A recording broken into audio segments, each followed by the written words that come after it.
Hi, Karen, another random raw and uncut moment.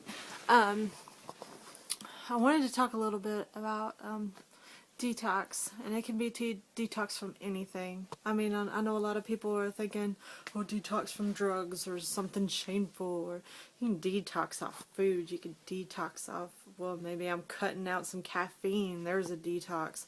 Maybe negative people from your life, whoa, there's a big detox.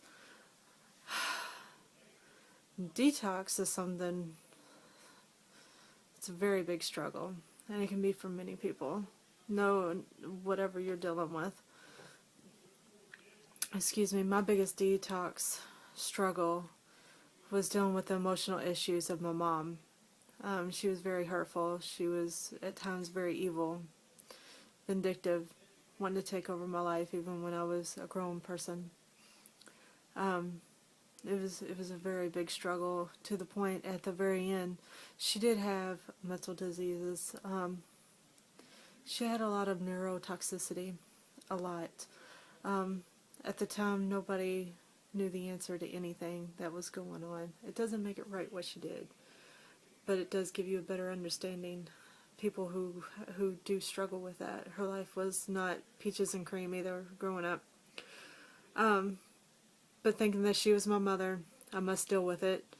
I just have to find a way to deal with it. It's alright if she hits me. It's alright if she pushes me down the steps. It's alright if she calls me up and calls me evil, ugly names all hours in the night and threatens to come over here and put harm towards me. It's alright because she's my mom. It's not alright. That's not a mother. Maybe she was at one time, but the mother has left and something else has came in. And you know what, at the time, that's everybody coming at me as, oh, she's your mom, oh, she's your mom. You have to, that's your mama. You can't be, no, that's not my mom. And a lot of people don't know this, but with me having hydranonitis, it was getting so much to the point where I had no use of my arms whatsoever. I mean, seriously, no use. I couldn't even, the whole time with my baby girl when she was, and I still get emotional over it, but I couldn't even hold her. I had to have like a pillow down on my lap, and I had her there. That way, because of the nerves in under my arms and everything, I would have moments of I would call it where it almost was like wires would connect, and I get this surge of pain that ran all the way up my arm. It felt like a heart attack. The pain would be so bad with the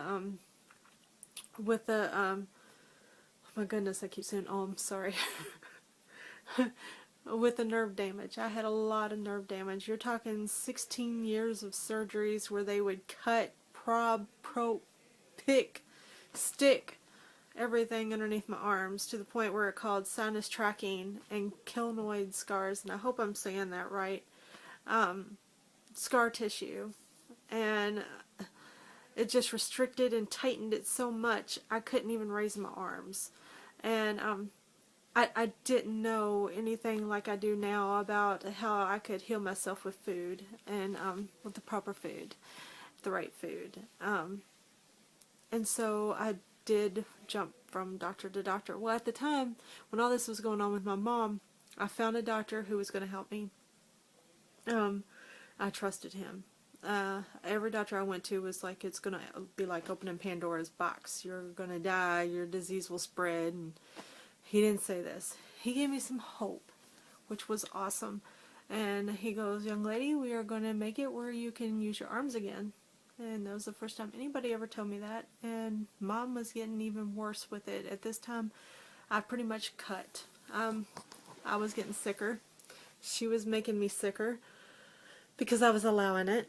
And that's the big thing. You can't allow this stuff to happen to you. It will make you sicker. It will make you worse. And you will be in this hole, and you will never, ever be able to come out. You have got to make the decision that you are not going to live that way, and nobody is going to make you feel that way ever again. Start now. Do it now. Cut the cord. There is a cord. There's many cords. You hold cords with everybody in life. Them cords are sacred. Don't plug a cord to something negative and toxic that's going to make you sicker. At the time when I finally found this doctor. I didn't want nobody, not even my mom, to know that I was having this big surgery. That it was grafting and everything done on my arm. And I, the next surgery I was going to have, he did one arm at a time. The next surgery I was going to have, I get a phone call that there was a stretcher that came out of my mom and dad's house. My mom had passed away. I was still recovering from the first surgery that I had, the grafting, getting ready for my second surgery. I could not allow this. I was not in the right mind to allow this to, and I know people would think this is selfish, but for many years I couldn't even be here for my family that I have now. She took away from all that. So I just prayed to God, and I said, God, you got to give me the strength. I got to make it through this next surgery so I can have my arms back. I can't do this. I had to make that decision. Little did I know, though, that you can't just up and say, all right, I'm pushing you. You can't push things to the side, push things to the back. I'll deal with it later, deal with it later, deal with it later. That it was going to cause even more problems on top of that hydronitis. Yeah, and that's what I keep telling everybody. I don't really think mine. I know my problems was weight, but it goes way deeper than weight. Way deeper. Because in my family, we put on shows.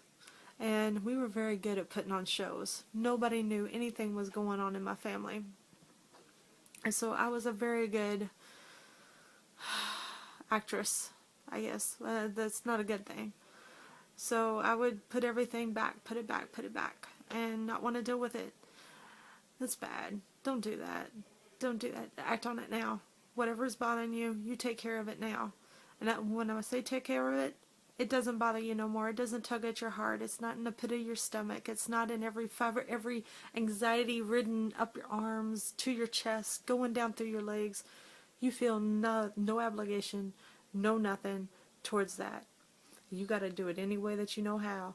And if it's a person that's no longer with you or around you, you got to close your eyes. You got to visualize that person. You visualize that person being in front of you, or in front of you is good. Visualize that person in front of you, and you tell them whatever you have to say. Get it all off your chest. And I'm telling you, this worked with my mom. It was the greatest advice I ever got. Spirit to spirit, I think she called it. It was the greatest advice I ever got. I've been to a therapist for 2 years, and that stuff never worked. But you got to close your eyes. You got to visualize that person in front of you. And when you are done telling them everything that you have to tell them, you thank them. You thank them because they have made you a stronger person. But you are going to have to let them go. Then you have to visualize them. You have to actually visualize them like walking away. Walking away out of your life, floating away, whatever. And as corny as this sounds, this saved my life. It wasn't until the moments that led up to that, I started healing. I started getting better. I started losing the weight.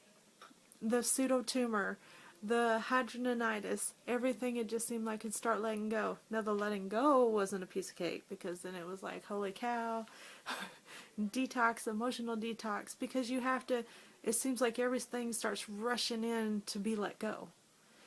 I mean, everything. Even from when you was little things like, oh my gosh, why is this coming back? Is this really bothering me? So there's a little bit. I'm not going to have this run over too long, but I read a post today or tonight that really was just like, oh my gosh, please, I know the hell that you went through, because I'm still to this day, things will come up and it'd be like, oh my gosh, why are you coming up? I didn't even think he was an issue. Well, evidently it was if it came up. So keep your chin up, keep fighting, find your motivation station within, baby, because it's there. And I will see you all next time. Peace.